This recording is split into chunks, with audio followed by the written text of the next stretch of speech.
Hi everyone, welcome back to my channel Jhansi's good life. నేను ఈరోజు పనస పిక్కల కర్రీ ఎలా చేయాలనేది చెప్తున్నాను.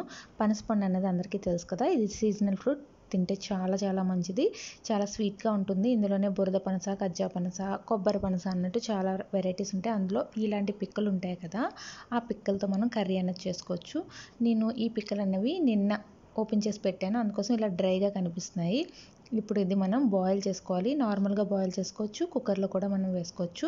కుక్కర్లో అయితే 2 విజిల్స్ అయితే సరిపోతుంది ఫ్రెండ్స్. ఇందులో ఇప్పుడు నేను కొంచెం వాటర్ వేసుకుంటున్నాను. నెక్స్ట్ కొంచెం పసుపు, కొంచెం ఉప్పు వేసుకున్నాక బాయిల్ చేసుకుంటున్నాను. 70% కుక్ అయితే సరిపోతుంది. నెక్స్ట్ ఇది బాయిల్ చేశాక ఏ విధంగా ఉందో మీకు చూపిస్తాను చూడండి. ఈ విధంగా వస్తుంది. దీనిపైన స్కిన్ అనేది తీసేసుకొని మనం కట్ చేసుకుంటే సరిపోతుంది. స్టార్టింగ్లో కూడా మనం కట్ చేసుకున్నా కూడా బాయిల్ చేసుకోవచ్చు, బట్ ఇలా అయితే చాలా ఈజీగా వచ్చేస్తుంది. నేనైతే ఇలానే చేస్తాను. చూసారు కదా, ఇలా 70% వరకు కుక్ అయ్యింది. నెక్స్ట్ దీన్ని కర్రీ అయితే ఎలా చేసుకోవాలో చూద్దాం. ఒక కళాయి పెట్టుకొని కళాయిలో కొంచెం ఆయిల్ వేసుకోవాలి. నెక్స్ట్ కొంచెం జీలకర్ర అన్నది యాడ్ చేసుకోవాలి. జీలకర్ర కొంచెం వేగాక ఇందులోనే మనం కొంచెం పచ్చిమిరపకాయలు ఒక 2-3 తీసుకున్నాను నేను. మీ కారాన్ని బట్టి మీరు తీసుకోవచ్చు. కొంచెం వేగాక నెక్స్ట్ కొంచెం కరివేపాకు వేసుకుంటున్నాను ఇక్కడ.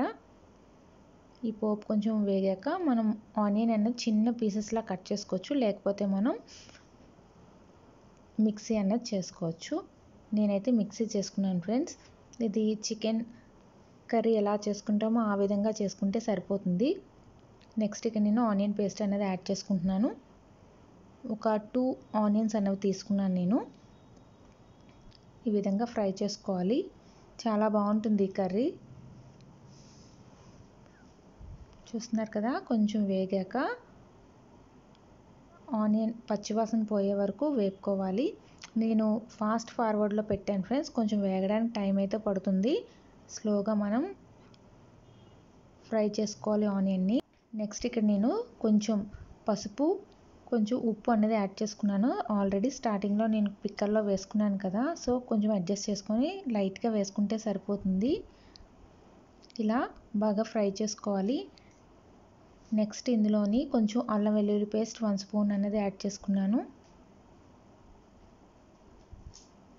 అల్లం వెల్లుల్లి వేసుకున్నాక పచ్చివాసన పోయే వరకు మనం కొంచెం బాగా ఫ్రై చేసుకోవాలి. ఈ విధంగా ఫ్రై చేసుకున్నాక దీంట్లో నేను టమాటో ప్యూరీ అనేది యాడ్ చేసుకుంటున్నాను. చిన్న ముక్కలుగా కట్ చేసుకుంటే మీరు కట్ చేసుకోండి, లేకపోతే ఇలా పేస్ట్ అనేది వేసుకుంటే మనకి గ్రేవీ అనేది చాలా బాగుంటుంది టేస్ట్. ఈ విధంగా ఫ్రై చేసుకుంటున్నాను. మీకు ఫాస్ట్ ఫార్వర్డ్ అన్నది పెట్టాను, కొంచెం స్లోగానే మనం ఫ్రై చేసుకుంటే బాగుంటుంది. నెక్స్ట్ ఇక్కడ 1 స్పూన్ కారం అనేది యాడ్ చేసుకున్నాను. ఈ విధంగా ఫ్రై చేసుకుంటూ ఉండాలి. ఆయిల్ కొంచెం పైకి తేలే వరకు మనం ఫ్రై అనేది చేసుకోవాలి. ఇలా కొంచెం ఫ్రై అయ్యాక నేను ఇందులో కొంచెం ధనియా పౌడర్ అనేది యాడ్ చేసుకున్నాను. చక్కగా ఫ్రై చేసుకోవాలి. ఈ విధంగా డిఫరెంట్గా ఉంటుంది ఈ కర్రీ అన్నది. మీరు కూడా తప్పకుండా ట్రై చేయండి. ఈ సీజన్లో మాత్రమే మనకి ఈ పిక్కలు అనేవి దొరుకుతాయి కదా. ఇలా బాయిల్ చేసుకున్నాను కదా, ఆల్రెడీ 70% కుక్ అయిన ఈ పిక్కలు అనేవి ఇందులో యాడ్ చేసుకుంటున్నాను. ఇందులో డ్రై పిక్కలు కూడా మనకు ఉంటాయి ఫ్రెండ్స్. అవి 1 ఇయర్ వరకు ఉంటాయి అనుకుంటాను నిల్వ. అవి కూడా చాలామంది తెచ్చి పెట్టుకుంటారు ఇంట్లోని. మనమైతే ఇది ఫ్రెష్ పిక్కలే తీసుకున్నాను నేనైతే. ఈ విధంగా కొంచెం కలుపుకున్నాక మూత అనేది పెట్టుకొని ఒక 5 మినిట్స్ తర్వాత మళ్ళీ ఒక్కసారి కలుపుకున్నాను. ఇలా ఆయిల్ తేలే వరకు మనం ఫ్రై అనేది చేసుకోవాలి. ఇంకో 2 మినిట్స్ వరకు నేను ఇక్కడ మూత అనేది పెట్టుకుంటున్నాను. ఇప్పుడు చూద్దాం ఎలా ఫ్రై అయిందా అన్నది. చూస్తున్నారు కదా, ఈ విధంగా ఫ్రై అయింది. నెక్స్ట్ ఇప్పుడు మనం కొంచెం గరం మసాలా పౌడర్ అనేది యాడ్ చేసుకుంటున్నాను. ఈ విధంగా ఉంటుంది. కొంచెం బాగా కలుపుకున్నాక మనం ఇందులో కొంచెం వాటర్ అనేది యాడ్ చేసుకోవాలి. ఆల్రెడీ పిక్కలు అనేవి కుక్ అయ్యాయి కనుక కొంచెం వాటర్ యాడ్ చేసుకుంటే సరిపోతుంది. ఇప్పుడు కొంచెం సిమ్లో మనం ఒక 10 మినిట్స్ వరకు బాయిల్ అనేది చేసుకోవాలి. 10 మినిట్స్ తర్వాత ఏ విధంగా ఉందో అన్నది చూపిస్తాను చూడండి. చూస్తున్నారు కదా, ఈ విధంగా ఆయిల్ అనేది పైకి తేలింది కదా, మనకి కర్రీ అనేది రెడీ అయిపోయింది ఫ్రెండ్స్.